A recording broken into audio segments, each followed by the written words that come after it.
SP और मुलायम सिंह के पास collector SP है नहीं। 6 आईएएस अधिकारी हैं उत्तर प्रदेश में, 2 डायरेक्टर हैं और 4 प्रमोटी हैं यादव। मुलायम कल्याण सिंह के लोग भी 25 अपराधी मिनिस्टर तो बना दिए कल्याण सिंह, सरकार बचाने के लिए पैसे में खरीद के, लेकिन उन अपराधियों को रोकने के लिए उनके पास एक एसएसपी, एक कलेक्टर नहीं है, उनके पास अधिकारी नहीं है। लेकिन मायावती मुख्यमंत्री 6 महीने रही, मायावती की सरकार में लॉ एंड ऑर्डर कानून व्यवस्था हो रही जो पूरे देश के अंदर कोई इतनी चुस्त व्यवस्था नहीं कर सका। क्यों रही? इसलिए रही साथियों, मायावती के पास 200 आईएएस और आईपीएस अधिकारी चमार जात के लोग हैं, 200 कलेक्टर एसपी हैं। जब मायावती मुख्यमंत्री होती है, मायावती के आदेश को 1 घंटे में मनवा लेते हैं, लाठी के बल पर मनवा लेते हैं। उनने कहा मेरे अधिकारी कर्मचारी लगे हैं, तुमको छूट है, 3 किलोमीटर वाले बांस में हाथ लगाओगे तो यहां से मारेंगे, लाठी टोट डालेंगे घुटना, तुम्हारी टांग तोड़ेंगे, गांठी के नीचे मारेंगे लाठी। बोले अगर तुम्हारी फिर भी गुंडागर्दी ना उतरी, 2 किलोमीटर वाले को छुओगे तो तुम्हारा सर फाड़ डालेंगे मार के। अगर इसके बाद तुम्हारा गुंडागर्दी में और ज्यादा इजाफा हुआ, 1 किलोमीटर वाली जो बैरिकेड है, उस बैरिकेड में अगर तुम हाथ लगाओगे तो हमारे अधिकारियों को मैंने आदेश दिया है, जैसे भड़भूजा चना भूंज डालता है वैसे तुम गोलियों से इनको चना जैसा भूंज डालना।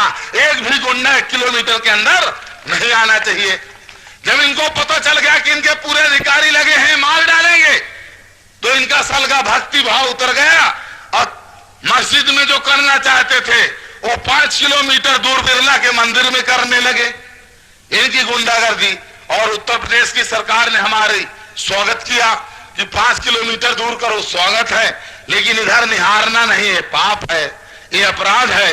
तो साथियों, ऐ मुस्लिम समाज के लोगों, होश में आकर सुन लो, तुमको अगर इस देश के अंदर भी इंसानियत मिलेगी, इंसाफ मिलेगा, तुम्हारे मन के जो भय है, आतंक है, निकलेगा, वो उसी दिन निकलेगा जब इस देश की सरकार बहुजनों के हाथ में होगी। तब जब तक बहुजन समाज इस देश का शासक नहीं होगा, तब तक तुम्हारे मन में भय और आतंक बना रहेगा, तब तक तुमको कोई सुरक्षा नहीं देगा, तब तक बाबा साहब के कानून की कोई रक्षा नहीं करेगा।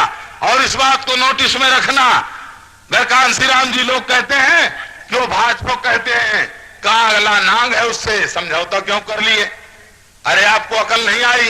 काला नाग एक निकलता तो पूरे लोग भाग दोगे फंसकार मारने से।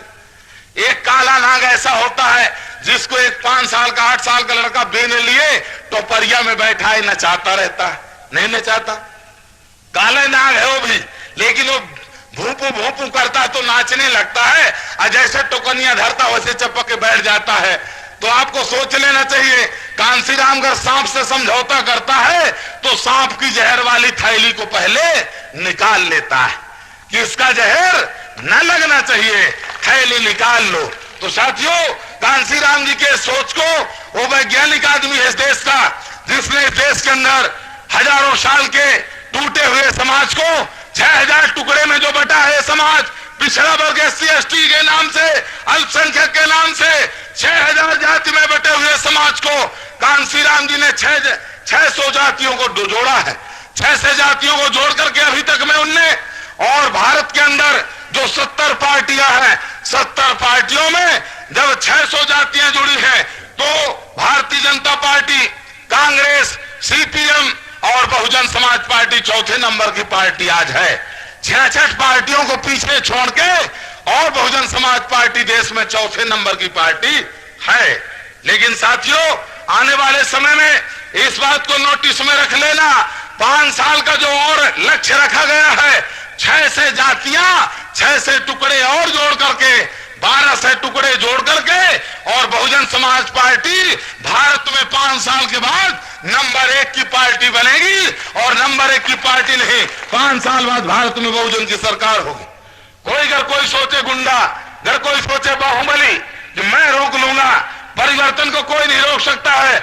मैं चुनौती देता हूं, अगर किसी में बाहुबल है, अगर किसी में धन की दौलत की बड़ी घमंड है, सूरज को डूबने से अगर रोक दे तो सुखलाल कुशवाहा कह सकता है कि बहुजन समाज के आंदोलन को कोई रोक देगा। साथियों, अगर सूरज डूबेगा बहुजन समाज आने वाले समय में शासक बनेगा और अपने बलबूते पर बनेगा, तलवा चाट के भीख मांग के नहीं, बहुजन समाज में भाईचारा पैदा करके। इसलिए साथियों, आने वाले समय में ऐ मेरे कुशवाहा समाज के लोगों, तुम लोग पैर धोने की तमन्ना जो तुम्हारे मन में अगर पैदा हो गई हो, उस तमन्ना झूठी को थूक दो। ये अपमान है और तुम भी मान सम्मान से दियो। इस बात से मत डरो कि कोई मार डालेगा। तलवे चाटने वाला, इज्जत लुटवाने वाला कोई जिंदा नहीं रहता है। जो पैदा होता हो मरता जरूर है। जीने मरने की चिंता छोड़ दो, तुमको सम्मान से जीना है, तुमको सीना उठा के जीना है। मेहनत करने वाले आदमी हो, मशक्कत करने वाले हो, तुम तलवे चाट कर मत जियो, तुम किसी के दया मोकरम पर मत जियो, तुम सम्मान से जियो। बाबा साहब अम्बेडकर का वरदान है, तुम्हारे पास करोड़ों लोग मिलकर के तुम एक बिरला की मुकाबला दौलत में नहीं कर सकते हो।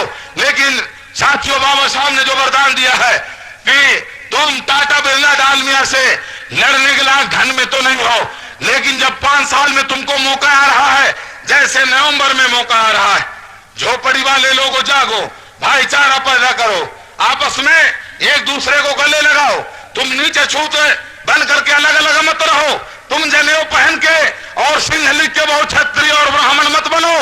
तुम 100 साल जनेऊ पहनोगे, इतना पतला नहीं, इतना मोटा जनेऊ पहनोगे, लेकिन तुम्हारी बारात श्यामाचरण शुक्ला के जाने वाली नहीं है।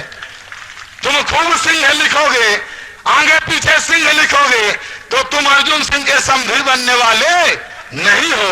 तो तुम होश में आओ, तुम अपने इतिहास के अध्याय से जुड़ो।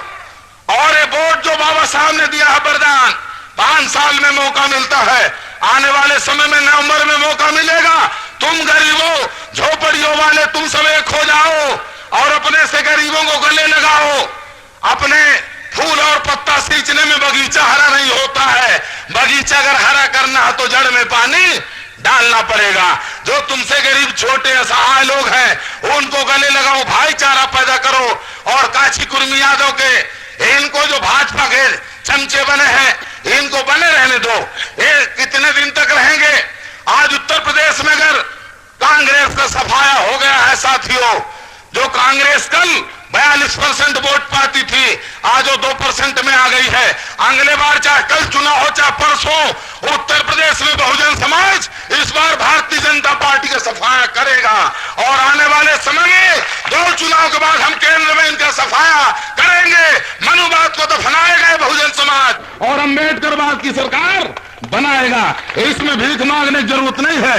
इसलिए साथियों, जो एक रानी की वोट है और एक मेहतरानी की वोट है, दोनों की कीमत बराबर है। रानी सिंधिया का दौलत का मुकाबला 1 करोड़ मेहतरानियां नहीं कर सकती हैं, लेकिन रानी सिंधिया को उनकी 1 वोट पड़े और 2 मेहतरानी वोट डाले, और मेहतरानियों की बहनों की संख्या भी ज्यादा है। इसलिए साथियों, रानी और मेहतरानी का वोट बराबर है, राजा और रंक का वोट बराबर है। वोट के वरदान का सहारा लो और आने वाले समय में ये जो गुंडे हैं, ये जो काला धन है इनके पास, माफियों के पास, ये तुमको शराब कंबल धोती बांटेंगे। इनसे सावधान रहो। इनका शराब ले पी लो, कंबल धोती रख लो, लेकिन एक काम जरूर करो, जब वोट डालने जाओ तब तुम हाथी को जरूर ढूंढ लो। हाथी जब तुम्हारे साथ हो गया, तुम्हारी बिगड़ी बात बनेगी। तो साथियों, आने वाले समय में मानवर कांशीराम जी के संघर्षों से आप लोग प्रेरणा लेंगे, अपने मन की दीनता और हीनता को त्यागेंगे।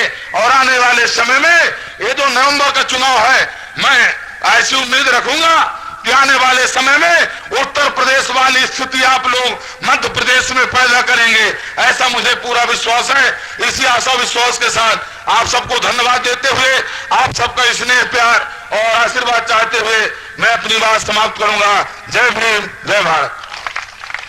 सुखलाल कुशवाहा जिंदाबाद, जिंदाबाद, जिंदाबाद। सुखलाल कुशवाहा जिंदाबाद, जिंदाबाद, जिंदाबाद।